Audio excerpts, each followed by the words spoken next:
એટલે શમીક ઋષિ આંખ નથી ખોલતા.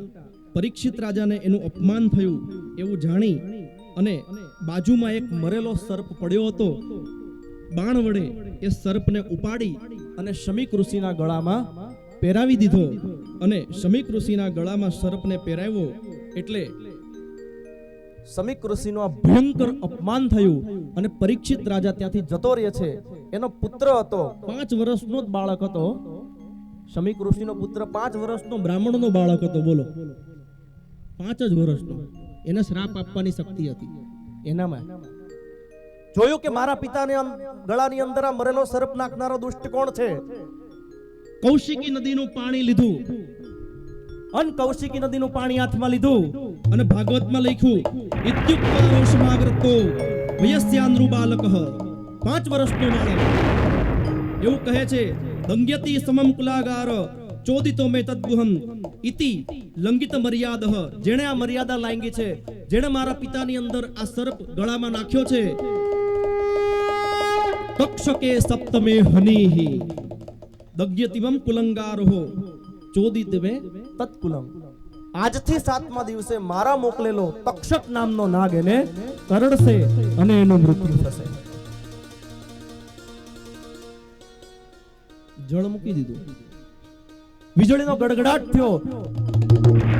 શમીક ઋષિની આંખો ખુલી ગઈ કે દીકરા આ તે શું કર્યું. લાખ મરજો પણ લાખનો પાલનહાર કોઈ દિવસ મરજો નહીં. આ પૃથ્વીનો અધિપતિ છે પરીક્ષિત, પ્રજાનું પાલન કરે છે. આપણે અહીંયા રાજા આવ્યો, આપણી ફરજ હતી કે એનું સ્વાગત કરવું પડે અને તે આ બાળક અવસ્થામાં તે શ્રાપ આપી દીધો. હવે જા તું એને ખબર તો આપ કે જેથી એનું મોક્ષ માટેનો કોઈ માર્ગ શોધી શકે. પરીક્ષિત રાજા ઘરે આવ્યા ને જ્યાં મુંગટ કાઢ્યો ત્યાં એને તરત આંખની આડોથી અંધકાર જતો રહ્યો અને એને પછતાવો થવા માંડ્યો કે મેં એક બ્રાહ્મણનું આ રીતે અપમાન કર્યું. અને મનમાં ને મનમાં બળવા માંડ્યો. ત્યાં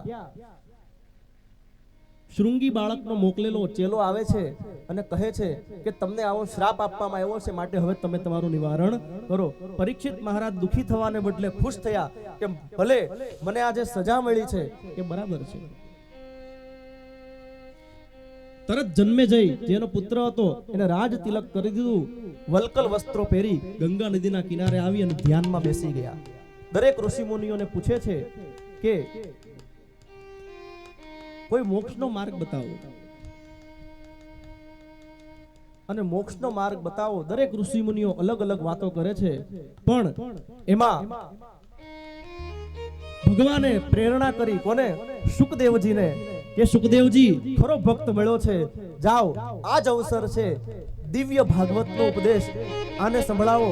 બધા જ ઋષિ મુનિઓ આવ્યા છે અને પૂર્વ દિશામાંથી ધૂળની ડમરીઓ ઉડવા માંડી, આકાશમાંથી વીજળીની ગર્જનાઓ થવા માંડી, 10 દિશાઓમાંથી સુગંધ આવવા માંડી અને બધા જ ઋષિ મુનિઓ જોવે છે કે આવું દિવ્ય તેજ કોણ છે, કોણ આવે છે. જ્યાં તો જોયું ત્યાં તો શુકદેવજી એકદમ વિરક્ત છે, સંપૂર્ણ દિગંબર અવસ્થા છે, મસ્તકના વાળ પૃથ્વી ઉપર ઢવડાય છે, સ્ત્રી અને પુરુષનું ભાન નથી. નાના નાના છોકરાઓ નાગોબાઓ કહી અને ચીડવે છે, છતાંય એને કોઈ ફરક પડતો નથી, એકદમ વિરક્ત. શુકદેવજી આવ્યા, દિવ્ય એના આસન આપવામાં આવ્યું. પરીક્ષિત રાજા એના ચરણમાં પડી ગયા અને અહીંયા વેદ વ્યાસજીએ પ્રથમ સ્કંદની પૂર્ણાહુતિ કરી. બોલો શ્રી કૃષ્ણ કનૈયા લાલ કી જય. શિષ્ય લાયક બને એટલે શુકદેવજી જેવા ગુરુ. બીજા સ્કંદની અંદર સદગુરુનું મહત્વ બતાવ્યું. જો ગુરુ સારા મળે તો આપણો ઉદ્ધાર.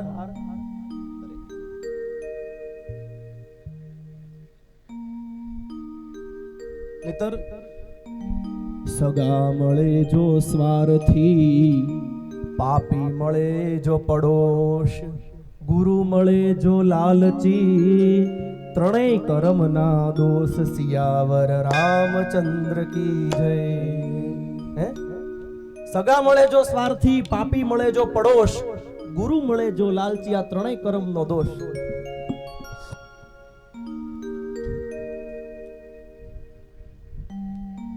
એટલે જ આપણા ઘનશ્યામ મહારાજે 3 પ્રકારના ગુરુ બતાવ્યા. પેલા ગુરુ પથ્થરના કીધા. આ સમાજમાં 3 પ્રકારના ગુરુ હોય છે જગદીશભાઈ.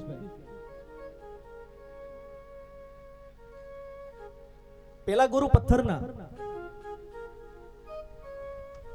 બીજા ગુરુ પાંદડાના ઉર્મિલ, અને ત્રીજા ગુરુ લાકડાના.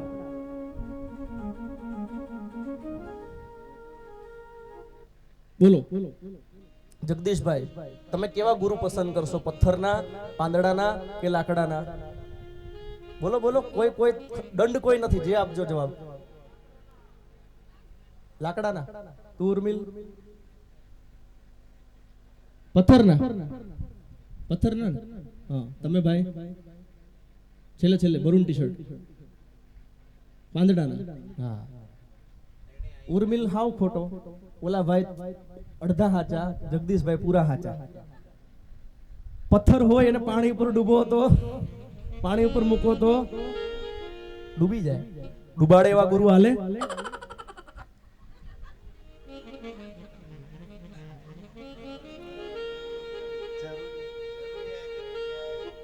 બીજા ગુરુ હોય પાંદડાના, મરૂન ટી-શર્ટ. તમારું નામ નહીં આવડતું એટલે પાંદડું એને પાણી ઉપર તરતું મૂકો તો એ તરે, પણ પછી તમે એની ઉપર બેસવાનો પ્રયત્ન કરો તો પોતાનું હારું કરે અને આપણું ઊંધું વાળે. એવા ગુરુ હાલે, ઈ તરે તમને ડૂબાડે. અને એમાં મારા જગદીશભાઈ અને થોડા ઘણા બીજાના સપોર્ટ થી મળી.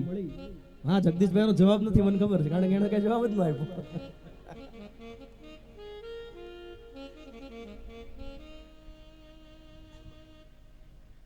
કાલથી કઈક માઇક નું સારું સેટ કરજો.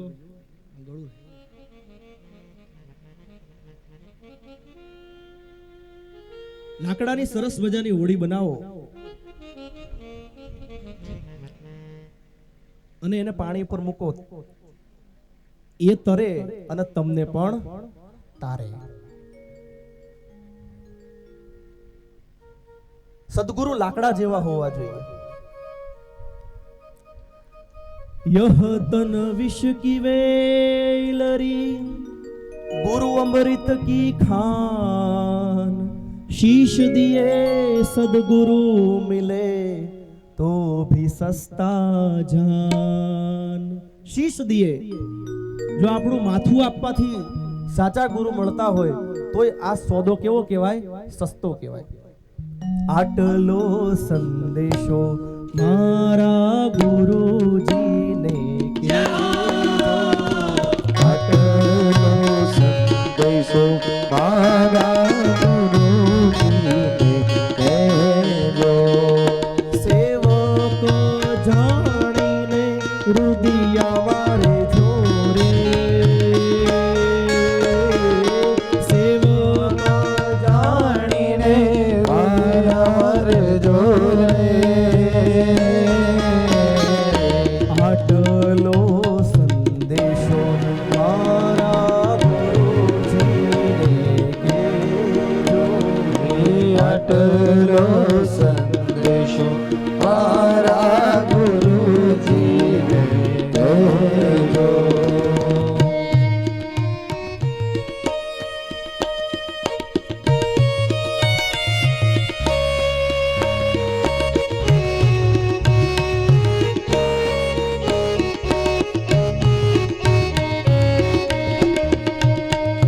કાયાનું દેવળ તમને લાગે છે કાચું, કાયાનું દેવળ તમને લાગે છે કાચું. એની રે ભાળવણી અમને દેખો રે, એની રે ભાળવણી અમને દેખો રે. આટલો સંદેશો મારા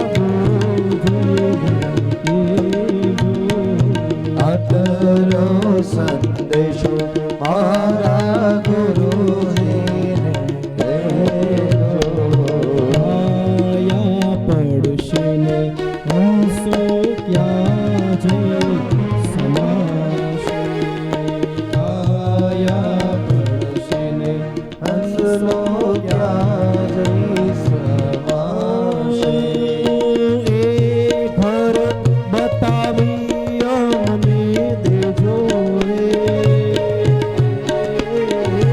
એ ઘર બતાવી અમને દેજો રે ઓ આગલો સંદેશો મારા આટલો સંદેશો મારા ગુરુજી એટલે ગુરુ લાકડા જેવા બતાવ્યા. પછી જેને પોતાના ગુરુના વચનમાં વિશ્વાસ ન હોય એની હોડીમાં કાણા પડે. એટલે ગુરુના વચનમાં વિશ્વાસ રાખવો. જેને ગુરુના વચનમાં વિશ્વાસ ન હોય એને જાગતા તો શું, ઊંઘી ગયા પછી સ્વપ્નમાં પણ ક્યારે સુખની પ્રાપ્તિ થતી નથી.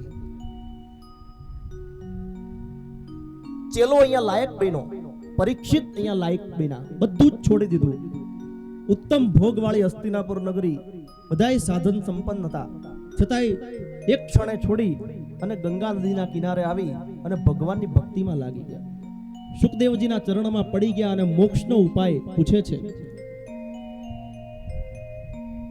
સુખદેવજી અહીંયા મંગલાચરણ કરવાનું ભૂલી ગયા છે. સુખદેવજી એટલા ભક્તિમાં લીન થઈ ગયા ને કે ભાગવતનો બીજો સ્કંદ આવ્યો ને તઈ એને યાદ આવ્યું કે મંગલાચરણ તો બાકી છે, એટલે મંગલાચરણનો શ્લોક એણે હવે લખ્યો. શ્રી શુક ઉવાચ નમઃ પરસ્મે પુરુષાય ભૂયસે સદોદ્ભવસ્થાનન નિરોધ લીલયા ગૃહીત શક્તિમ ત્રિતયાય દેહિના અંતર્ભવાયાનુપલક્ષ્ય વર્તમને ભૂયો નમઃ સદવૃજિનચ્છિદી સતામસંભવાયાખિલ સત્વમૂર્તયે પૂસાં પુનઃ પારમહંસ્ય આશ્રમે વ્યવસ્થિતાનાં નૃપમૃગ્યદાશુષે. મંગલાચરણ. પરીક્ષિત પૂછે છે સુખદેવજીને કે લોકહિત માટે પ્રભુ તમને પ્રશ્ન પૂછું છું કે જેનું મૃત્યુ નજીક હોય એને શું કરવું?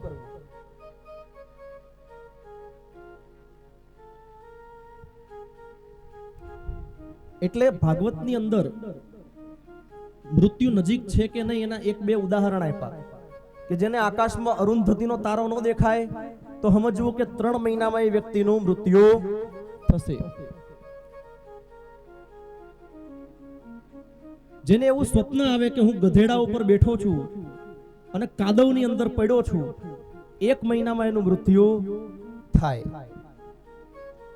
અને કાનની અંદર આ બે આંગળી નાખો એટલે જે અવાજ આવે છે ને,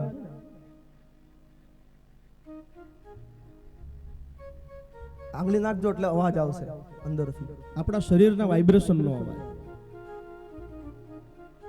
જેને આ અવાજ ન સંભળાય તો 7 દિવસમાં એનું મૃત્યુ થશે. આવું કીધું છે. ઘણા ઘરે જઈને આમ એકલા હશે ને તો આમ ટ્રાય કરશે.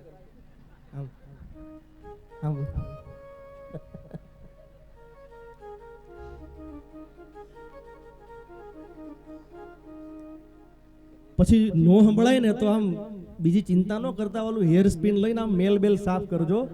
કદાચ બહુ મેલ ભરાઈ ગયો હોય તોય વળી અવાજ ન સંભળાય એમ.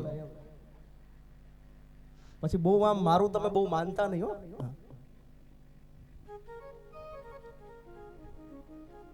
તો મૃત્યુ નજીક હોય એને શું કરવું? સુખદેવજી કહે છે કે અંતકાળે પ્રભુનું સ્મરણ. અહીંયા સુખદેવજી અધ્યાત્મની વાત કરે છે. અંતકાળ એટલે શું? કે મૃત્યુ થવાની તૈયારી હોય એને જ અંતકાળ ગણવો ના. સુખદેવજી કહે છે કે હે રાજન, જીવનની પ્રત્યેક ક્ષણ એને અંતકાળ ગણો. પ્રત્યેક ક્ષણનો અંતકાળ એને જ અંતકાળ ગણો. મૃત્યુની ખબર પડે એટલે ભયભીત થવાની જરૂર નથી, સાવધાન થઈ જવું. જેમ પરીક્ષિત રાજા થઈ ગયા હતા, એકાંતમાં બેસી અને પ્રભુનું ભજન કરવું, સર્વે રાગ દ્વેષ સર્વે છોડી અને સતત ઈશ્વરનું ભજન કરવું, યોગ કરવો, પ્રાણાયામ કરવો. પ્રાણાયામ 3 પ્રકારના: પૂરક, કુંભક અને રેચક. ડાબુ નસકોરું દબાવો, જે શ્વાસ અંદર લ્યો એને પૂરક કહેવાય. પૂરેપૂરો શ્વાસ અંદર ગયા પછી અંગૂઠા વડે બીજું નસકોરું બંધ કરી દો અને શ્વાસ અંદર હોય અને ઈષ્ટદેવનો 12 વાર જપ કરવાનો, ત્યાં સુધી શ્વાસને રોકી રાખવાનો, એને કહેવાય કુંભક. અને ત્યારબાદ જે સૌથી પહેલા બંધ કર્યું હોય એને ખોલી અને જે શ્વાસને છોડો એને કહેવાય રેચક. એટલે આપણી અંદરની ખરાબ મેલ આપણે બહાર કાઢ્યો અને ઈશ્વરનું તત્વ અંદર દાખલ કર્યું. અને પ્રાણાયામ કીધો. પ્રાણાયામ માત્ર શરીર ઉતારવા માટે નથી. તો ઘણા હવારમાં એ કરે કરીને બાબા રામદેવ શીખવાડ્યો છે ને, એને કપાલ ભાતું, શું કે કપાલ ભાતી, લોમ વિલોમ.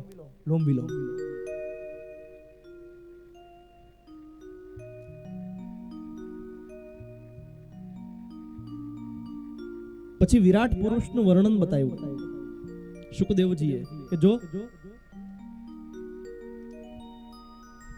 વિરાટ પુરુષ જે તારી અંદર અને મારી અંદર પણ રહેલો છે, જેના મુખની અંદરથી બ્રાહ્મણો ઉત્પન્ન થાય છે, હાથમાંથી ક્ષત્રિયો ઉત્પન્ન થાય છે, પેટમાંથી વૈશ્ય ઉત્પન્ન થાય છે અને પગમાંથી શૂદ્ર ઉત્પન્ન થાય છે.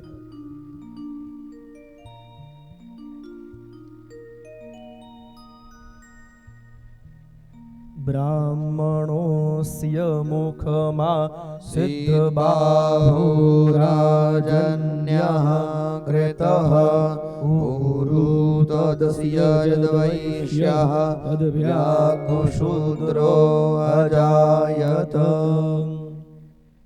મંગલાચરણ બાદ વિરાટ પુરુષનો મહિમા સમજાયો અને સુખદેવજી પરીક્ષિતને સૃષ્ટિની રચના કેવી રીતે થઈ ને એની વાત કહે છે કે આદિનારાયણના નાભિ કમળમાંથી એક કમળ ઉત્પન્ન થયું અને એમાં બ્રહ્માજીની ઉત્પત્તિ થઈ. આ બ્રહ્માજીએ 4 દિશામાં અને આકાશમાં નજર કરતા એના 5 મુખ થયા.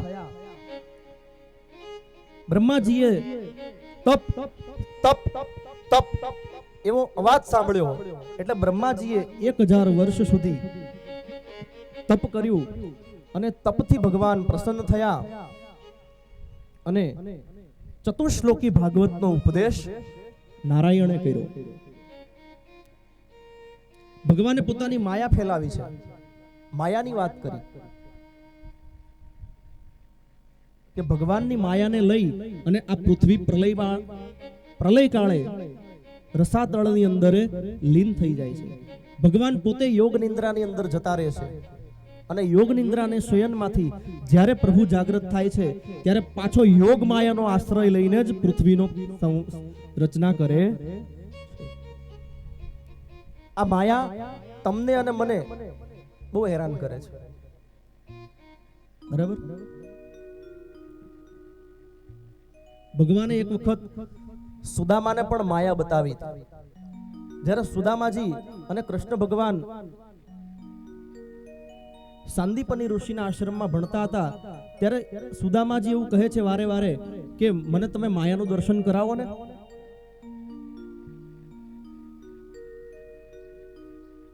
કૃષ્ણ ના પાડે છે પણ વારંવાર સુદામાજી જીદ કરે છે એટલે બંને જ્યાં સ્નાન કરવા જતા હોય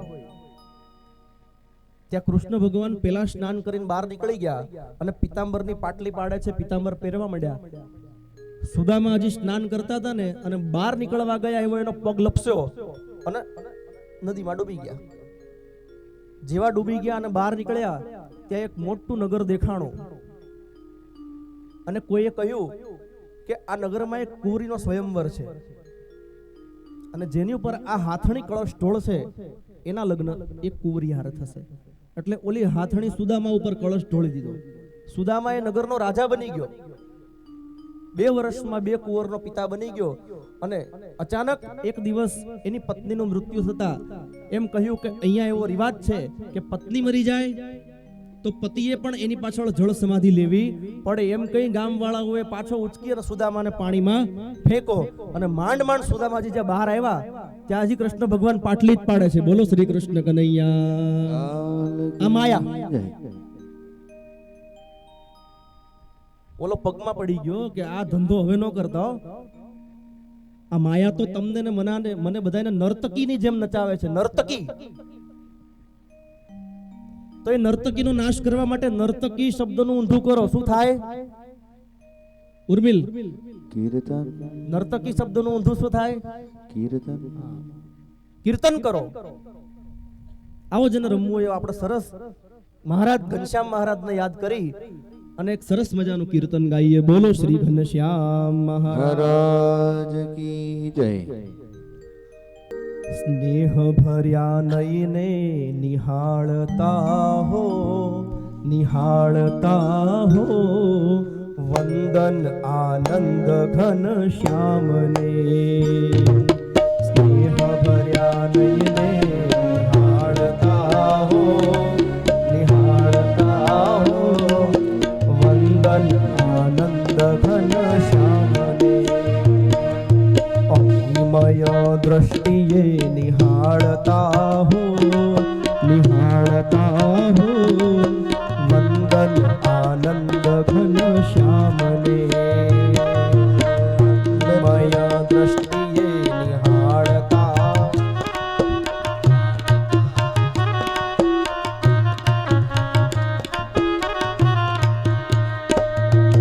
છપૈયાપુરમાં વાલો આપે પ્રગટ થયા. છપૈયાપુરમાં વાલો આપે પ્રગટ થયા. છપૈયાપુરમાં વાલો આપે પ્રગટ થયા. છપૈયાપુરમાં વાલો આપે પ્રગટ થયા. ધર્મ ભક્તિ ને ઘેર આનંદ ઉત્સવ થયા. ભક્તિ ને જય સ્વામિનારાયણ. ઉત્સવ થયા. ને આનંદ ઉપજાવતા હો વંદન આનંદ ઘન શ્યામને. સ્નેહ ભર્યા આનંદ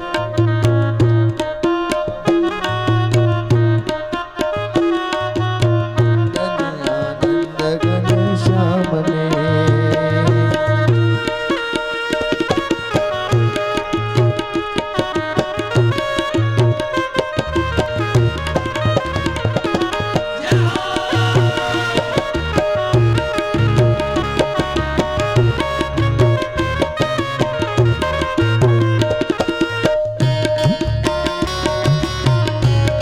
સ્વામિનારાયણ ભગવાનનું નામ લ્યો. ભગવાનનું કીર્તન ચાલે છે. પ્રેમથી ગાઓ.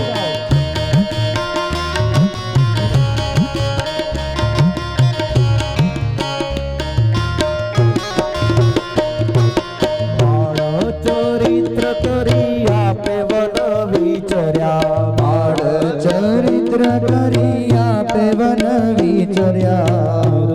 માહી ફરી જીવો પાવન કર્યા. તીર્થો માહી કરી જીવો પાવન કર્યા. નીલકંઠ નામ ધરાવતા હો વંદન આનંદ ઘન શ્યામને. નીલકંઠ નામ ધરાવતા હો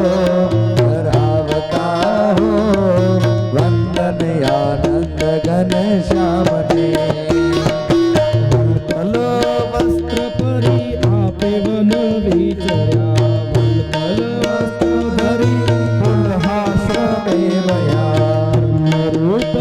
તેજ ધરી મોટા જોગી થયા હે બ્રહ્મ રૂપ તેજ ધરી મોટા જોગી થયા નિજ સ્વરૂપ સમજાવતા હો હલો સમજાવતા હો વંદન આનંદ ઘન શ્યામ નિજ સ્વરૂપ સમજાવતા હો સમજાવતા હો વંદન આનંદ ઘન શ્યામ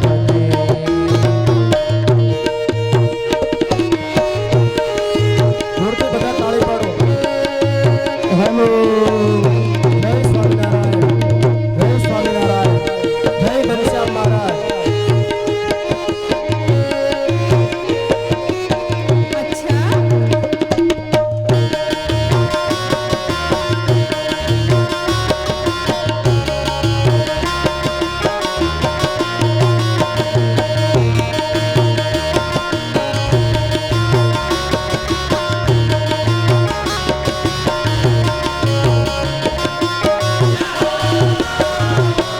ભોજપુર ધામ રહી સરજોદાસ ગાવ્યા ભોજપુર ધામ રહી સરજોદાસ ગાવ્યા સર્વોપરી જ્ઞાન કહી સંતોને રીઝાવ્યા સર્વોપરી જ્ઞાન કહી સંતોને રીઝાવ્યા મુક્તાનંદ પ્રેમ થકી પૂજતા હો પૂજતા હો વંદન આનંદ ઘન શ્યામને મુક્તાનંદ પ્રેમ થકી પૂજતા હો પૂજતા હો વંદન આનંદ ઘન શ્યામને સ્નેહ ભર્યા નયને નિહાળતા હો નિહાળતા હો વંદન આનંદ ઘન શ્યામને સ્નેહ ભર્યા નયને નિહાળતા હો નિહાળતા હો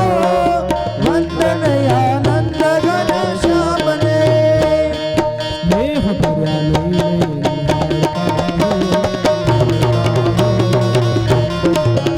સ્નેહ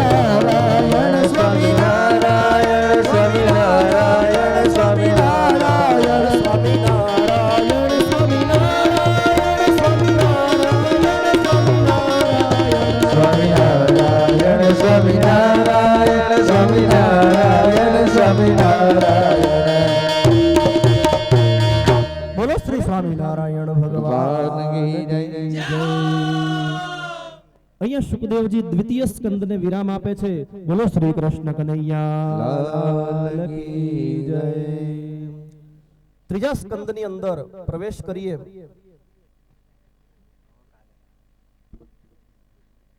પરીક્ષિત રાજા સુખદેવજીને પૂછે છે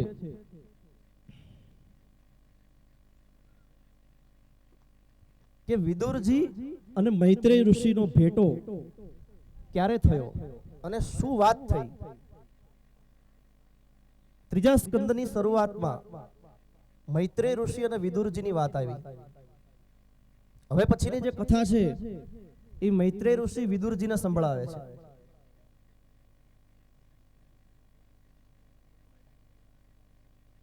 ત્યારે વિદુરજી મહારાજની વાત કરતા કહે છે કે મહાભારતનું યુદ્ધ કોઈ પણ રીતે રોકાય એમ હતું નહીં,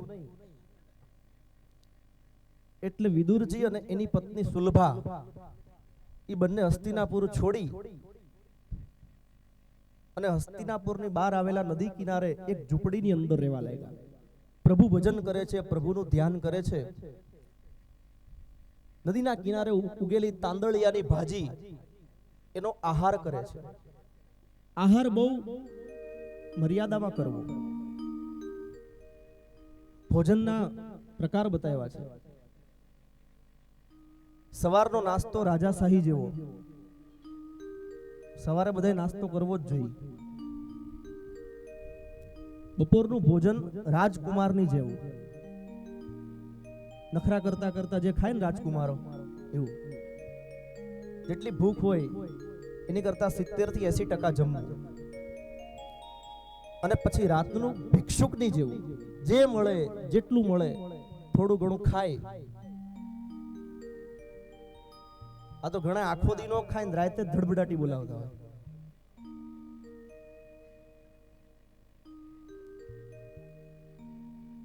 રાત્રે જેટલા મોડા જમો અને તરત સૂઈ જાઓ એટલું આરોગ્ય બગડે છે. વિદુરજી અને એની પત્ની સુલભા બહુ અલ્પ પ્રમાણમાં ભાજી ખાય અને પ્રભુ ભજન કરે છે. વિદુરજીને કોઈકે કહ્યું કે કૌરવો અને પાંડવોની સંધિ કરાવવા માટે શ્રી કૃષ્ણ આવવાના છે, એટલે વિદુરજી અને સુલભાનો હૈયામાં હરખ સમાતો નથી. ભગવાનને જોવા માટે બંને જણા જ્યાં ભગવાનનો રથ પસાર થવાનો છે એ જગ્યા ઉપર ટોળામાં ઊભા રહી ગયા. ભગવાન શ્રી કૃષ્ણ ટોળામાંથી રથ પસાર થાય છે એટલે વિદુરજીને થયું કે મારો પ્રભુ જાય છે, એક વખત જો મારી પર નજર કરે ને એટલે મને ખબર પડી જાય કે આજ મારો પ્રભુ મારી ઘેરે આવશે ને આવશે. એટલે ભગવાન શ્રી કૃષ્ણે એક આમ નજર નાખી એટલે વિદુરજીના મનમાં વિશ્વાસ બેસી ગયો કે સબસે ઊંચી પ્રેમ સગાઈ, મારી ઘેર પ્રભુ આવશે. રાજસભામાં શ્રી કૃષ્ણ ભગવાને કૌરવ પાંડવોની સંધિ કરાવવાના બહુ પ્રયત્ન કર્યા, પણ દુર્યોધન કહે છે કે એક સોયના નાકા જેટલું પાંડવોને આપવું નહીં. એને કહો કે યુદ્ધ કરે, યુદ્ધ કરીને લઈ જાય.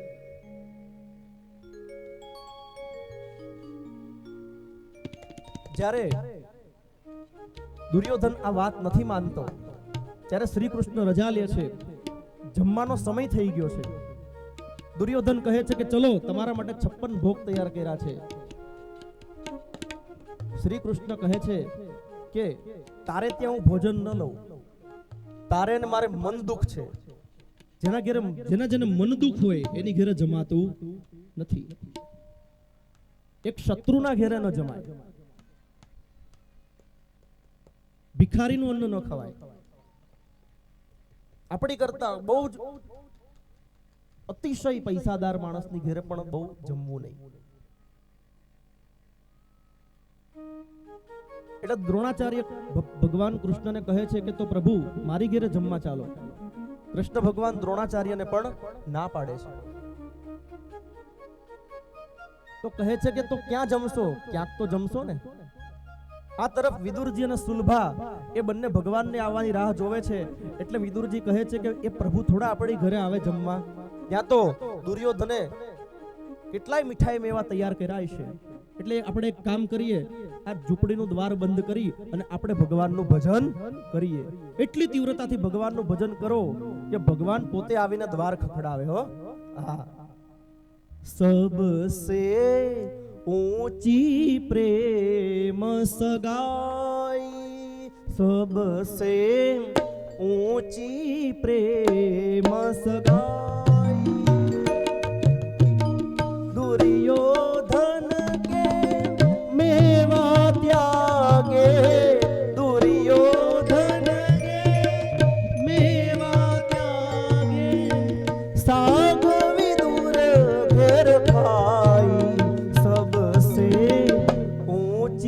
प्रेम सगाई, सबसे ऊंची प्रेम सगाई. सबसे ऊंची प्रेम सगाई. દુર્યોધનના મેવાનો ત્યાગ કરી અને ભગવાન કૃષ્ણ વિદુરજીની ઝૂંપડી ખખડાવે છે. અને વિદુરજીએ આમ બારણું ઉગાડ્યું. ત્યાં ભગવાન ચતુર્ભુજ નારાયણ સુદર્શન ચક્ર ધારણ કરીને ઊભા છે. વિદુરજીને ભગવાને ભેટી પડ્યા. વિદુરજી કુશળ અંતર પૂછે છે અને કહે છે કે કાકા એ બધી વાત પછી, પેલા મને ભૂખ લાગી છે, જમવા આપો. સુલભા નારી આંખમાંથી અશ્રુઓની ધાર પડે છે કે પણ પ્રભુ તમે હસ્તિનાપુરમાં જમીને નથી આવ્યા? કે ના, ત્યાં હું જમીન નથી આવ્યો, બહુ ભૂખ્યો થયો છું. એ બધી વાત પછી ભગવાન જાતે જઈ અને ચૂલા ઉપરથી ગરમા ગરમ તપેલું ઉતાર્યું અને એમાંથી ભાજી લઈ અને ભગવાન ખાવા માંડ્યા. જૂઠે ફલ શબરી કે ખાએ, જૂઠે ફલ શબરી કે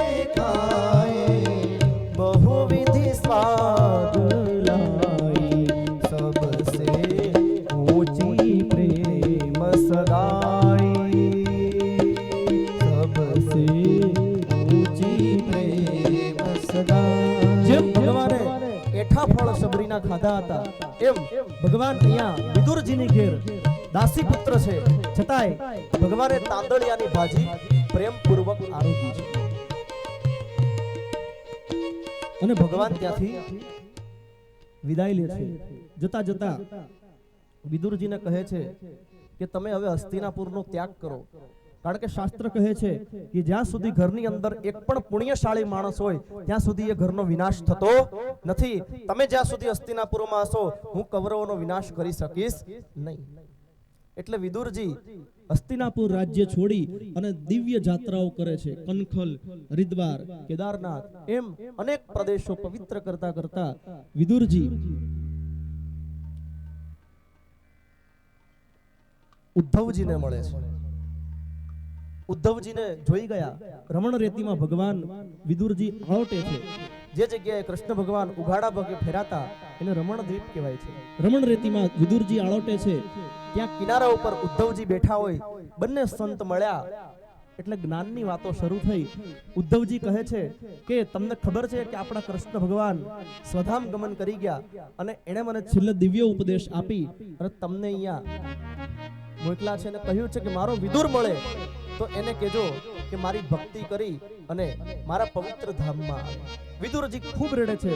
ભગવાને એમ કહ્યું ને કે મારો, એક વખત ભગવાને કહ્યું કે આ ભક્ત મારો છે એટલે એને દુનિયાની કોઈ તાકાત ભગવાનથી અલગ કરી શકતી નથી. એટલે ઉદ્ધવજી કહે છે કે વિદુરજી તમને પ્રભુએ મૈત્રેય ઋષિના આશ્રમની અંદર જ્ઞાન લેવા જવા માટે કહ્યું છે.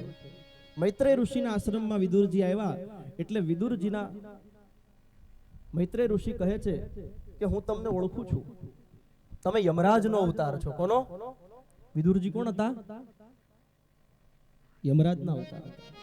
આ ઘણાને ઓછી ખબર છે. સ્વયં યમરાજા એ વિદુર બનીને આવ્યા હતા.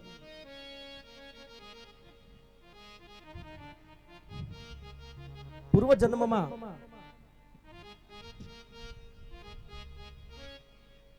એક રાજાએ માંડવ્ય નામના ઋષિને ભૂલથી સૂળીએ ચડાવ્યા.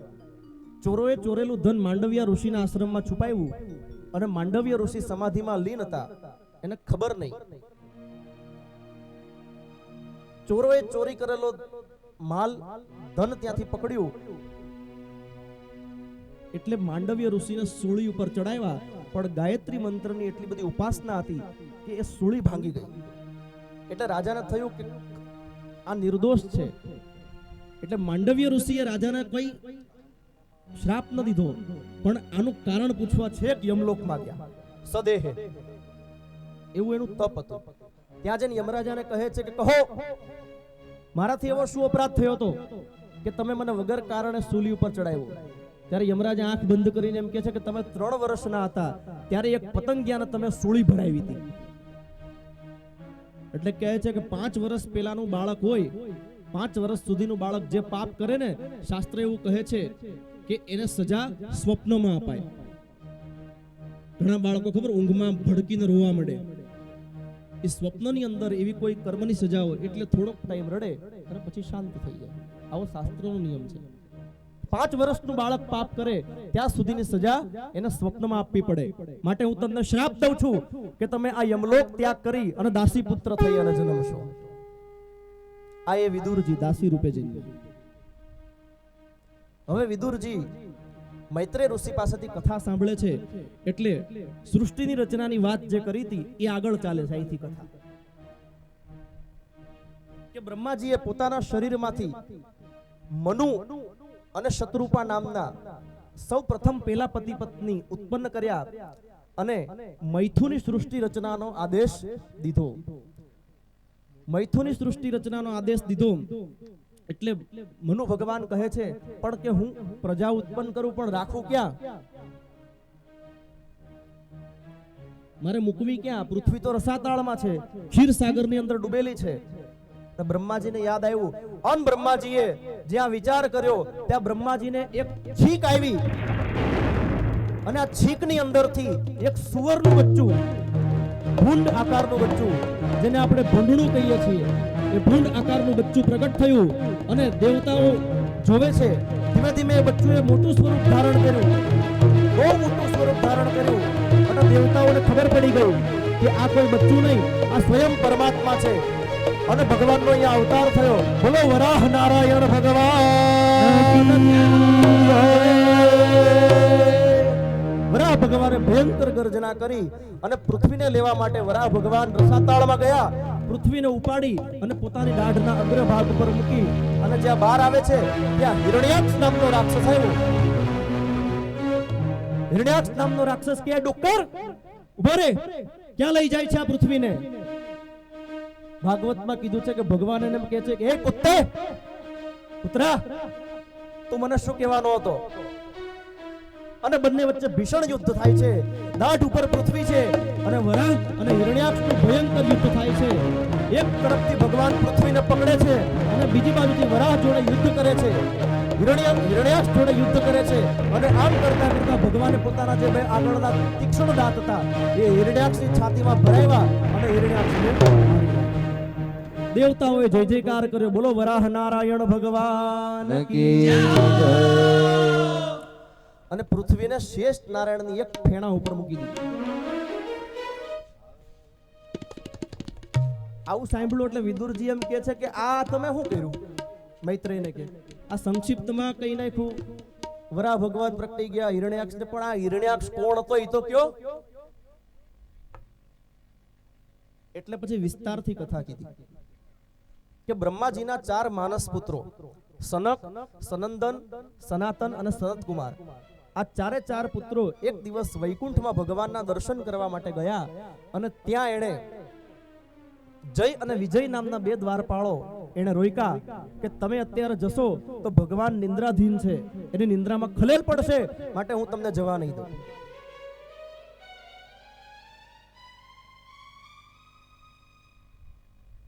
એટલે સનત કુમાર એણે આ જય અને વિજયને શ્રાપ દીધો કે તમે 7 જન્મ સુધી રાક્ષસ થશો, જાઓ. અને ભગવાનની આંખ ખુલી ગયો. ભગવાનની આંખ ખુલી ગઈ અને ભગવાન ત્યાં દ્વાર ઉપર આવી અને કહે છે કે મારા આ 2 દ્વારપાળોને તમારે આટલો ભયંકર શ્રાપ આપવાની જરૂર નથી, તમે એનો શ્રાપ કંઈક સરળ બનાવો. સનત કુમાર કે અમારો શ્રાપ મિથ્યા ન થાય, પણ હે પ્રભુ જો તમારી જોડે એ વેર કરે તો 3 જન્મ જ રાક્ષસ થશે અને ફરી પાછા જય અને વિજય આવી અને તમારા દ્વારપાળ બની જશે. આવો હું મેં આશીર્વાદ આપીએ છીએ. એમ કહી સનત કુમારો જતા રહ્યા અને વિષ્ણુ ભગવાન, વિષ્ણુ પરમાત્મા કહે છે કે તમે ચિંતા ન કરો, તમારે 3 જન્મ લેવાના છે, પણ તમારા માટે હું 4 જન્મ લઈશ. એટલે પેલા જન્મમાં હિરણ્યાક્ષ અને હિરણ્યકશ્યપ, કશ્યપ ઋષિ અને દિતિ, એક દિવસ સંધ્યાનો સમય હતો. કશ્યપ ઋષિ સાયંકાળની સંધ્યા કરે છે અને દિતિએ 16 શણગાર કર્યા છે. દિતિ એટલે દૈત્યોની માતા. કશ્યપ ઋષિને 2 પત્ની હતી ને, દિતિ અને અદિતિ. અદિતિના દેવતાઓ હતા અને દિતિના દૈત્યો હતા. દિતિ સંધ્યા ટાઈમે 16 શણગાર સજે છે એટલે એના મનમાં કામ પ્રવેશ કર્યો. સંધ્યા સમયે એને કશ્યપ ઋષિ જોડે કામ ભોગવવાની ઈચ્છા થઈ. કામની માગણી કરે છે એટલે ઋષિ કહે છે કે દેવી તમે સહેજ શરમાઓ, આ સંધ્યાકાળ છે, અત્યારે શિવજી ભગવાન ફરતા હોય છે, ભૂત પ્રેત પિશાચો સાથે ફરતા હોય છે, અત્યારે પ્રભુ ભજનનો સમય છે, શિવજીના ભજનનો સમય છે, આ તમને શોભતું નથી. એમ છતાંય દિતિ માનતા નથી. એટલે કશ્યપ ઋષિએ કામ ભોગવ્યો, ફરી સ્નાન કરી પ્રાણાયામ કરી અને બેઠા.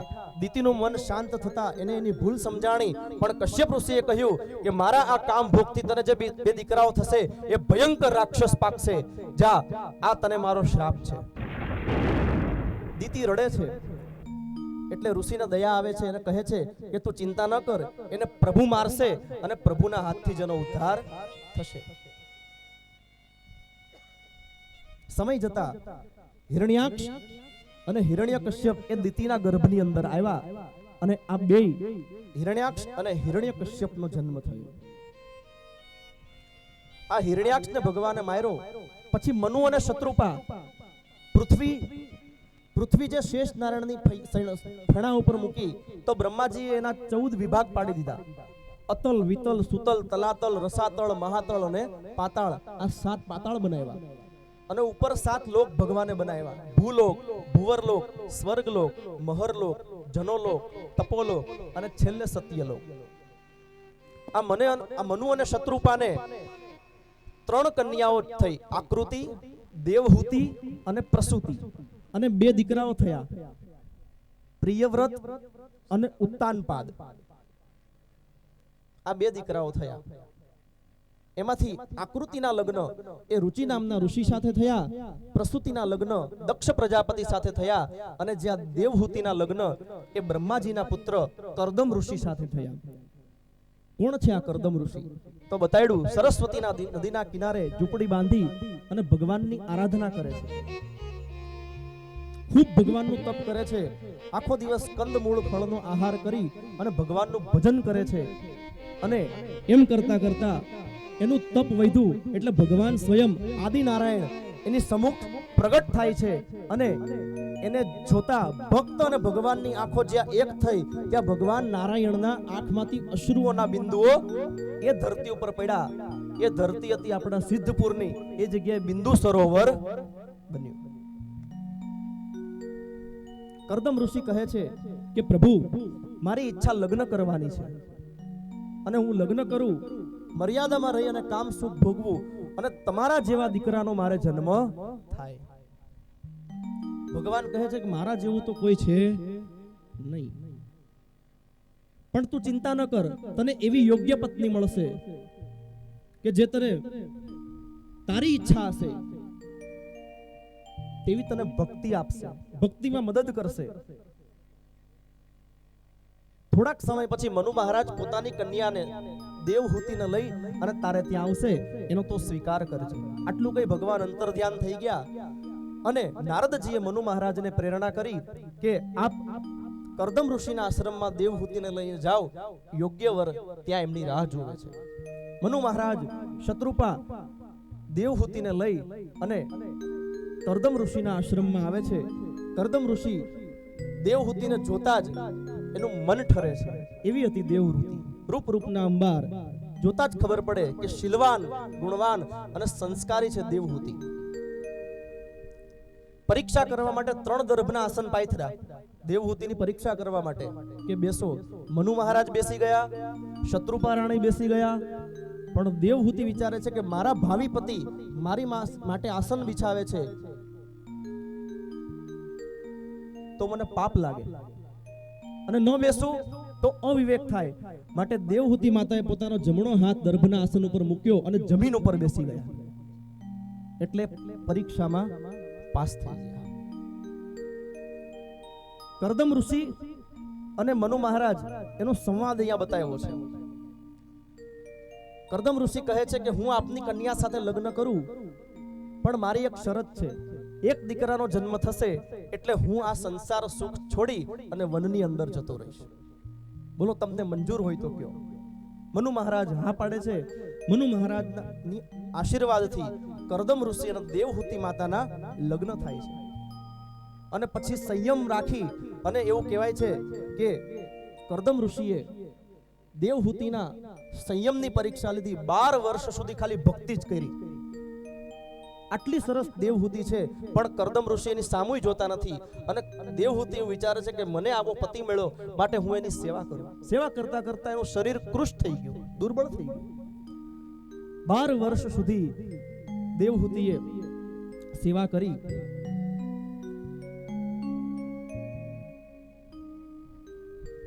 અને ત્યારબાદ દેવહૂતિ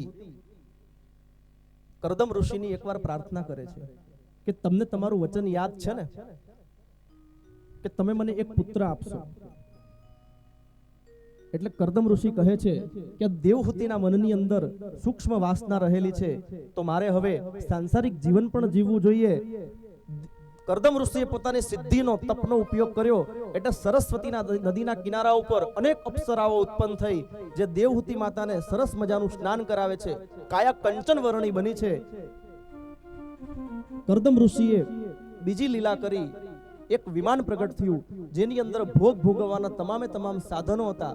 કરદમ ઋષિ અને દેવહૂતિ એ વિમાનની અંદર 100 વર્ષ સુધી વિહાર કરે છે. કેટલા? 100 વર્ષ. પ્રથમ 9 કન્યાઓનો જન્મ થયો જેને નવધા ભક્તિ કહેવામાં આવી. પણ દેવહૂતિ માતા કહે છે કે મારે એક પુત્રની ઈચ્છા છે. ફરી વખત બંને વિહાર રૂપ જીવન જીવવા માંડ્યા. એટલે પરમાત્મા સ્વયં દેવહૂતિ માતાના ગર્ભની અંદર આવ્યા. દેવહૂતિનું શરીર તેજમય થઈ ગયું અને ધીમે ધીમે દેવતાઓ દુંદુભી વગાડે છે. આકાશમાંથી દિવ્ય સુગંધ આવવા માંડી, ફૂલડાનો વરસાદ થવા માંડ્યો, દિશાઓમાંથી સંગીત મંડ્યું વાગવા અને દેવહૂતિ માતાના ગર્ભની અંદર કાર્તક મહિનાની કૃષ્ણ પક્ષની પંચમીના દિવસે ચતુર્ભુજ નારાયણ એને ત્યાં પ્રગટ થયા. દેવતાઓએ જય જયકાર કર્યો. બોલો શ્રી કપિલ નારાયણ ભગવાન કી જય. ભક્તવત્સલ ભગવાન કી જય. કપિલ ભગવાનનો જન્મ થયો.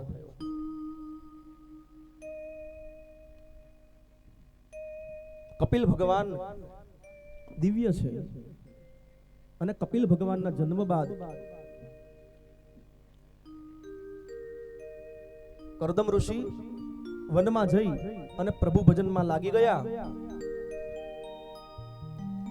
હવે આ તરફ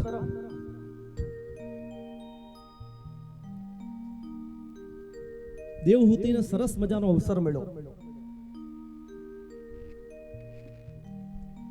દિવ્ય જ્ઞાન કપિલ ભગવાન પાસેથી લીધું છે કે સાચું સુખ, સાચો આનંદ ક્યાં મળે. એટલે કપિલ ભગવાન કહે છે કે સત્સંગની અંદર જ સાચો આનંદ રહેલો છે. પ્રભુની સેવાનો મહિમા કીધો કે ભગવાનને દાસ્ય ભાવે સેવા કરવી, અર્ચન ભાવે સેવા કરવી. દરેક પ્રકારની ભગવાનની સેવાઓનું વર્ણન બતાવ્યું અને સાંખ્ય શાસ્ત્રનો ઉપદેશ આપી અને પોતાની માતાને ચરણ સ્પર્શ કરી અને કપિલ ભગવાન ત્યાંથી ગંગા સાગર ગયા. અને દેવહૂતિ માતાએ એવું કહેવાય છે કે 100 વર્ષ સુધી એ જગ્યા ઉપર તપશ્ચર્યા કરી સિદ્ધપુરની અંદર એને માતૃગયા કહેવામાં આવે છે. પોતાની માતાના ઋણમાંથી જેને મુક્ત થવું હોય એ સિદ્ધપુરમાં જઈ અને ત્યાં 16 પિંડ મૂકે એટલે એની માતાના ઋણમાંથી મુક્ત થાય છે. આમ કપિલ ભગવાને દિવ્ય સાંખ્ય શાસ્ત્રનું જ્ઞાન એની માતાને આપ્યું અને માતાની પ્રદક્ષિણા કરી કપિલ ભગવાન ગંગાસાગર ગયા. અહીંયા ત્રીજો સ્કંદ આપણે અહીંયા પૂર્ણ કરીએ છીએ અને એ સાથે સાથે આજની આ પ્રથમ દિવસની કથાને આપણે વિરામ આપીએ છીએ. ઓમ નમો ભગવતે વાસુદેવાય. ઓમ નમો ભગવતે વાસુદેવાય. ઓમ નમો ભગવતે વાસુદેવાય. ઓમ નમો ભગવતે વાસુદેવાય. ઓમ નમો ભગવતે વાસુદેવાય. ઓમ નમો ભગવતે વાસુદેવાય. ઓમ નમો ભગવતે વાસુદેવાય. ઓમ નમો ભગવતે વાસુદેવાય. ભગવતે વાસુદેવાય. ઓમ નમો ભગવતે વાસુદેવાય.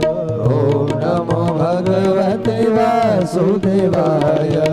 ઓમ નમો ભગવતે વાસુદેવાય. ઓમ નમો ભગવતે વાસુદેવાય.